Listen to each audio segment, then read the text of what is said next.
Welcome to Spotlight. I'm Christy Van Aragon. And I'm Joshua Leo. Spotlight uses a special English method of broadcasting. It is easier for people to understand, no matter where in the world they live.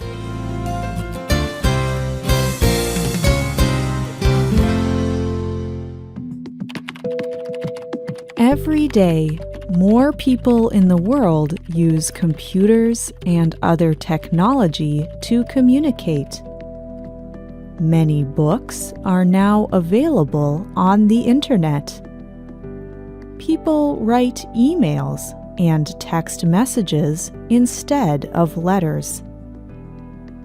In many places, people do not even use physical money to pay for things anymore. All these technologies are replacing one of the most important materials in history: paper. Today's spotlight is on paper, its history, and its importance in the world today.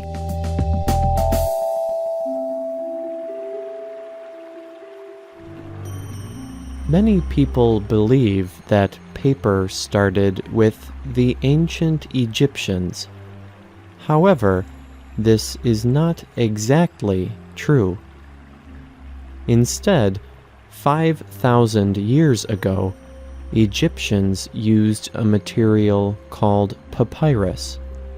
They made papyrus from the stems of river plants. They put these flat pieces together to create a larger flat sheet. Ancient Egyptians wrote on these sheets like paper. But the paper we know today did not exist until 3,000 years later. It was created in China. Before the invention of paper, people in China would write on pieces of bone, bamboo, or costly cloth. No one knows who first invented paper, but history does tell us about one man who improved the process. It was in the year 105. A man named Sai Lun began to experiment.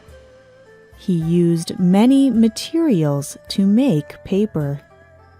He took bark from the outside of trees, pieces of net normally used to catch fish, and pieces of cloth rags. He broke these materials down into very small pieces. He put all these materials into a large container of water to mix them.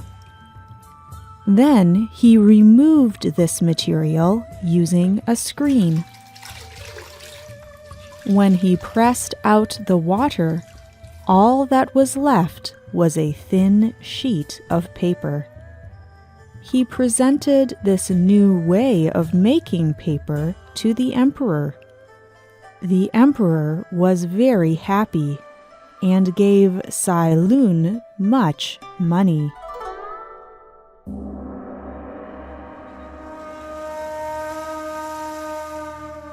Paper quickly spread to other areas of the world. In the Middle East, people made paper thicker. They also made it easier to produce quickly. From the Middle East, paper traveled to Europe and then the Americas. For many years, paper cost a lot of money and time to create. But in the 19th century, people began to use steam-powered machines to create paper from wood. Paper is still made from wood today in large factories around the world. Paper changed the way people lived. Long ago, when paper was difficult to make, people only used it for special purposes. Religious leaders would write holy words on it. Government officials would write important laws on it. Explorers drew maps of the world on it. But normal, common people did not use it. As paper became easier to make, it was used for more things. People wrapped it around gifts. Anyone could use paper to make notes and write down information. Paper was also used as money.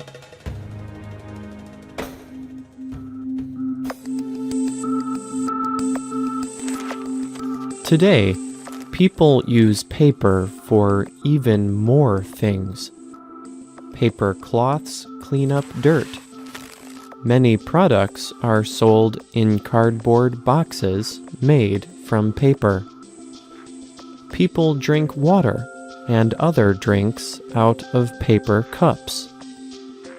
But this creates a new problem: the problem of waste.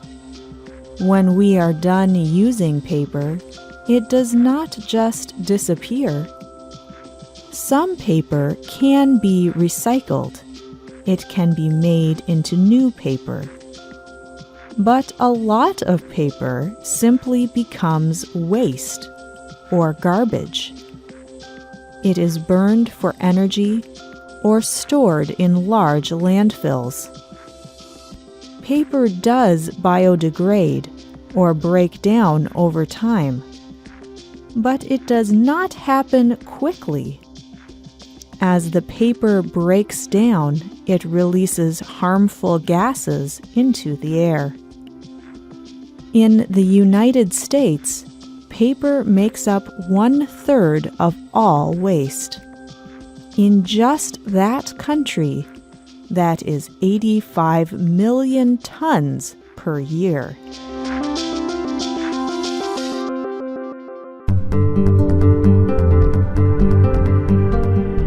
But this is not the only problem that paper can cause. In the past, paper included materials from cloth, waste paper, and other fibers from plants. But today, most paper comes from trees. Many of these trees come from very old forests around the world. Today, only 20% of the world's ancient forests still exist. Around the world, every 2 seconds, people cut down more than 4,000 square meters of trees, and many of those trees become paper. These ancient forests cannot be replaced. Forests provide oxygen for animals and humans. They store the gas carbon dioxide, which can cause global warming. Cutting down trees can also destroy environmental systems. The birds, plants, and animals that live there may also die. Some companies plant new trees when they cut down forests, but it takes a long time for new trees to grow. Often, these newly planted trees are all the same kind of tree. This is called a monoculture. A monoculture forest can get diseases easier. If one tree gets sick, all the same kind of trees get sick too. When forests have many different kinds of trees, they can resist disease easier.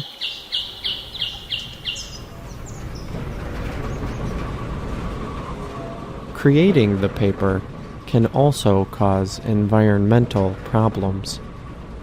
large paper factories use chemicals to make paper white. They also use a lot of water to create the paper. The chemicals pollute the water.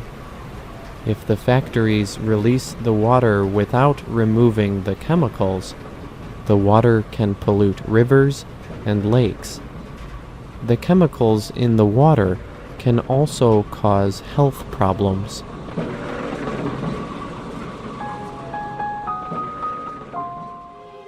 So what can be done to help reduce the number of trees being cut down for paper?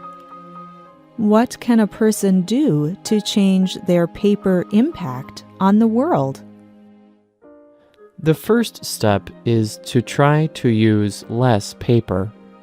Could you clean with a cloth instead of paper? Can you use less paper in your office or home? Can you reuse the paper used to cover a gift? Next, look at the kind of paper you use. Most paper can be reused in some way. Old paper can be turned into new paper through recycling. By recycling paper like this, less trees have to be cut down. It takes less energy to recycle paper than it does to make new paper from trees. Are there ways to recycle paper where you live? Many companies make products from post-consumer materials. This means that instead of cutting down trees to make the paper products, they use recycled paper. Buying these recycled paper products can save a lot of trees, water, and energy. In many places, people can also buy paper that comes from forests that are sustainably harvested. This means that when the trees in these forests are cut down, people make sure that it will not damage the environment of the forest. Paper has been an important part of history. It has made many things possible, and even though people are using less paper, it is still very important to us today. But it is up to us to make sure that paper does not harm the world. It is our responsibility to give it a positive future.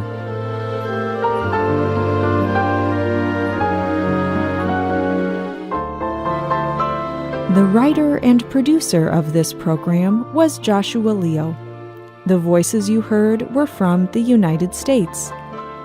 You can find our programs on the internet at www.radioenglish.net. This program is called The Story of Paper. We hope you can join us again for the next Spotlight program. Goodbye.